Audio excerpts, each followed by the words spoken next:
Hello guys, my brother is life 1M channel में आपका 100% स्वागत है। आज का हमारा टॉपिक है दर्पण सूत्र, जो 2022 में जो स्टूडेंट 10th क्लास में हैं उनके लिए बहुत ही वीवीआई टॉपिक है। इसको बहुत ही आसान तरीक़ा से बताया जाएगा। आप इसे एक बार ज़रूर देख लें और परीक्षा हॉल में अधिक से अधिक नंबर प्राप्त कर लेंगे। तो चलिए हम आपको बताते हैं दर्पण सूत्र। तो देखिए मेरे भाई, दर्पण सूत्र दो प्रकार का होता है। एक होता है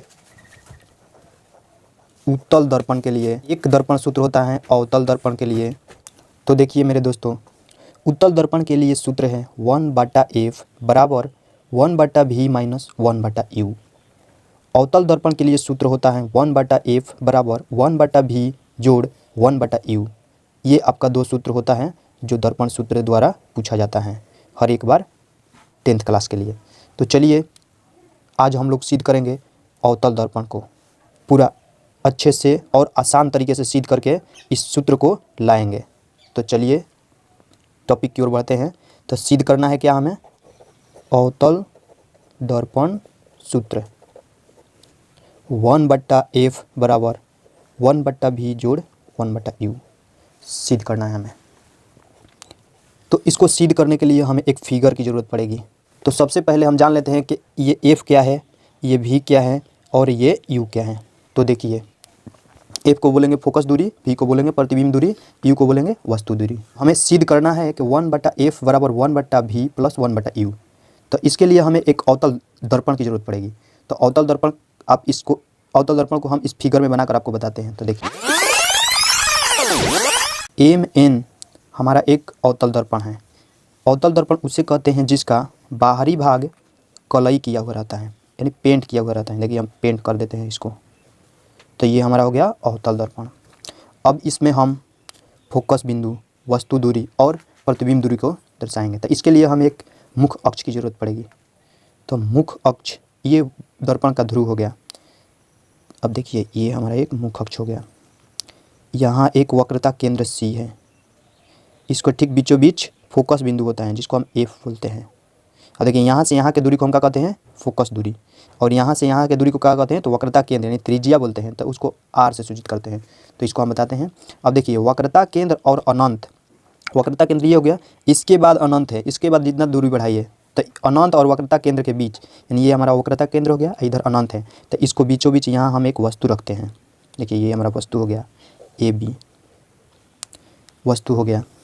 इससे होती हुई प्रकाश किरणें मुख्य अक्ष के समानांतर होकर जाकर दर्पण से टकराती हैं और टकराने के बाद ये पुनः मुड़कर ये F बिंदु से होती हुई गुजर जाती हैं। कहाँ से आती है? अनंत से आ रही प्रकाश किरणें वस्तु से होते हुए मुख्य अक्ष के समानांतर जाकर दर्पण से टकराती हैं और फोकस बिंदु से होकर गुजर जाती हैं। और एक दूसरी किरण जो वक्रता केंद्र से होते हुए गुजरती हैं और जाकर ये इधर दर्पण से टकराती हैं। ये 90 डिग्री के कोण पर टकरा रही है। तो 90 डिग्री कोण पर टकराएगी तो ये डायरेक्ट इधर मुड़ जाएगी, इधर आई फिर इधर मुड़ गई। तब ये इसका कटान बिंदु कहाँ हो जा रहा है? ये। तो ये एक कटान बिंदु है जो वस्तु का प्रतिबिंब हो गया। तो देखिए, AB वस्तु है, इसका प्रतिबिंब क्या बन गया? तो A', B' जो है इसका प्रतिबिंब बन गया। तो हमारा फिगर तैयार हो गया। तो अब यहाँ आपको बताते हैं फोकस बिंदु और फोकस दूरी। तब देखिए, हमारा फोकस बिंदु से दर्पण के ध्रुव तक की दूरी को हम F कहते हैं, यानी फोकस दूरी कहते हैं। अब देखिए, यहाँ प्रतिबिंब से अब वस्तु के ध्रुव यहाँ तो यहाँ आएगा, तो वस्तु के ध्रुव तक की दूरी को क्या कहते हैं? V, यानी ये प्रतिबिंब बिंदु है। तो प्रतिबिंब बिंदु को V से सूचित करते हैं। यहाँ वस्तु है तो यहाँ से देखिए यहाँ आएगा, तो वस्तु के बिंदु से और दर्पण के ध्रुव के दूरी को क्या कहते हैं? U बोलते हैं, यानी वस्तु दूरी। तो इसमें कुछ हमें लिखना होगा। तो देखिए, दिया है MN एक अवतल दर्पण है जिसके मुख्य अक्ष पर, ये मुख्य अक्ष है, ये मुख्य अक्ष है, मुख्य अक्ष पर अनंत और वक्रता केंद्र के बीच एक वस्तु AB है। अनंत और वक्रता केंद्र के बीच एक वस्तु AB है। अनंत से आ रही प्रकाश किरण है, ये अनंत से आ रही प्रकाश किरण है। वस्तु से होकर मुख्य अक्ष के समानांतर जाकर, ये वस्तु से होकर मुख्य अक्ष के समानांतर जाती है। ये दर्पण से टकराकर फोकस F से होकर गुजरती जाती हैं। देखिए दर्पण से टकराती हैं डी बिंदु पर और फोकस से एफ से होकर गुजर जाती हैं तथा दूसरी किरण वक्रता केंद्र से होकर, भाई देखिए दूसरी किरण ये है जो वक्रता केंद्र से होकर, ये वक्रता केंद्र से होकर दर्पण से टकराती हैं, वक्रता केंद्र से होकर जाती हैं और दर्पण से टकराती हैं तो वस्तु का ए डैश बी डैश प्रतिबिंब प्राप्त होता है। तो इसका कटान बिंदु देखिए, ये इसका कटान बिंदु ये ना होता, यहाँ एक प्रतिबिंब ए डैश बी डैश प्राप्त हो रहा है। सिद्ध करना है 1/f बराबर 1/v प्लस 1/u। तो इसके लिए एक प्रमाण लिखेंगे। प्रमाण में क्या करेंगे हम, तो देखिए यहाँ दो त्रिभुज बन रहा है, एक ये त्रिभुज एक ये त्रिभुज, दोनों को हम समरूप सिद्ध करेंगे। तो समरूप सिद्ध करने के लिए इसमें कोई दो कोण या दो भुजा बराबर करना होगा। तो चलिए करते हैं। तो त्रिभुज ए बी सी तथा त्रिभुज ए डैश बी डैश सी में ये लंब है, तो यहाँ 90 डिग्री का कोण बना है, तो ये भी लंब है, तो ये कोण हो गया। तो देखिए कोण ए बी सी बराबर कोण बी डैश ए डैश सी बराबर 90 डिग्री, ये एक बराबर हो गया। अब दूसरा कोण देखिए हमारा कौन होगा, तो देखिए यहाँ जो है ये देखिए प्रतिच्छेदी रेखा है, तो इसके आम ठीक सामने वाला कोण क्या हो जाएगा, सिर बराबर रहेगा, तो शीर्षाभिमुख कोण से। तो कोण ए सी बी बराबर कोण ए डैश सी बी डैश बराबर कौन कोण से, तो शीर्षाभिमुख कोण, शीर्षाभिमुख कोण। तो ये दो बराबर हो गया। तो ये हमारा क्या, ये त्रिभुज हो गया क्या, समरूप। तो त्रिभुज ए बी सी समरूप त्रिभुज ए डैश बी डैश सी, ये समरूप का चिन्ह दिया जाता है इस तरह से। तो जब ये समरूप हो गया, इसका एक शर्त होता है, तो इस किस शर्त से समरूप हुआ है, तो इसका एंगल दो बराबर रहता है, एंगल समरूपता से, यानी कोण समरूपता से।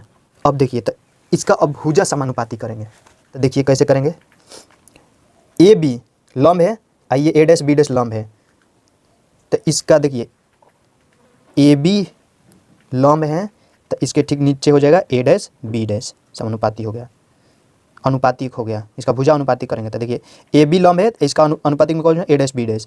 अब बराबर दूसरा का एक रेखा कौन हो जाएगा, तो देखिए बी सी इसका आधार है, तो इसका आधार कौन हो जाएगा, ए डैश सी।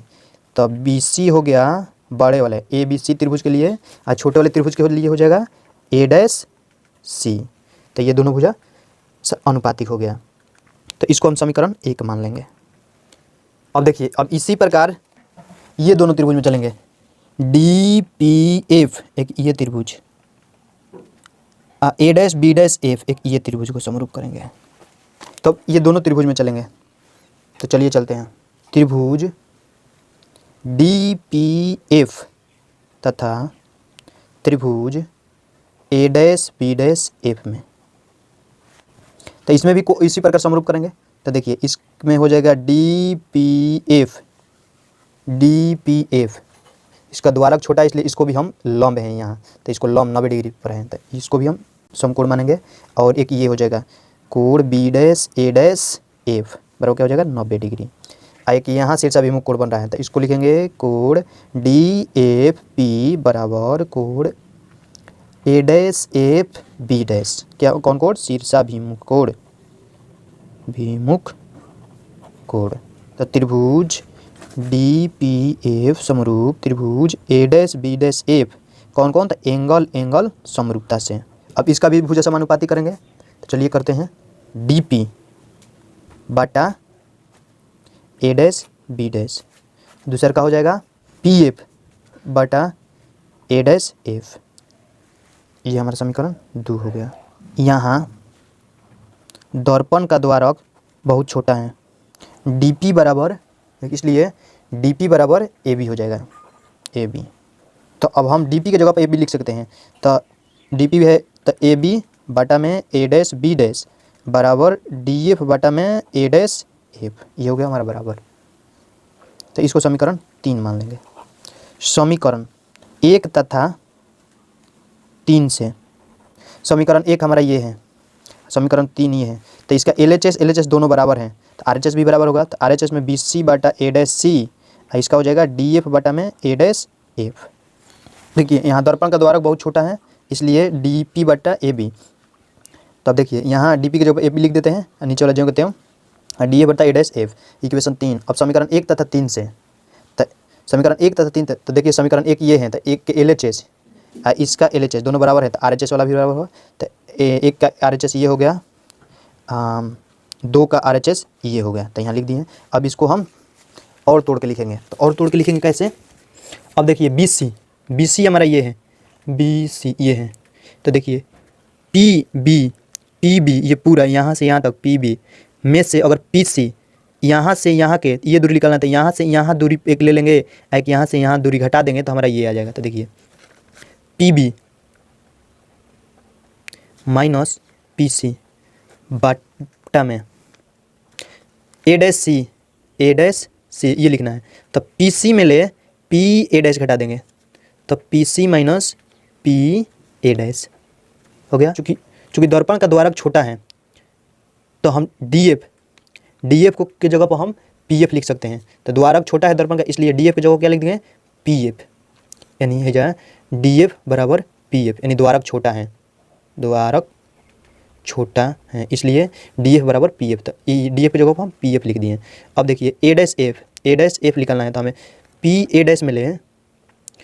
डैश में ले घटा देंगे पी एफ, तो हमारा आ जाएगा ए डैश एफ। अब चिन्ह परिपाटी से पी बी, तो यहाँ से यहाँ दूरी को क्या लिखे हैं? यू, तो यू लिख दिए। यहाँ माइनस है तो माइनस हो गया। पी सी, तो पी सी क्या है? तो पी सी तक की दूरी को क्या है? देखिए हेजा से हेजा की दूरी को क्या कहते हैं? वक्रता त्रिज्या, यानी आर। तो देखिए इसको आर लिख देते हैं। अब नीचे पी सी बटा में आर माइनस पी ए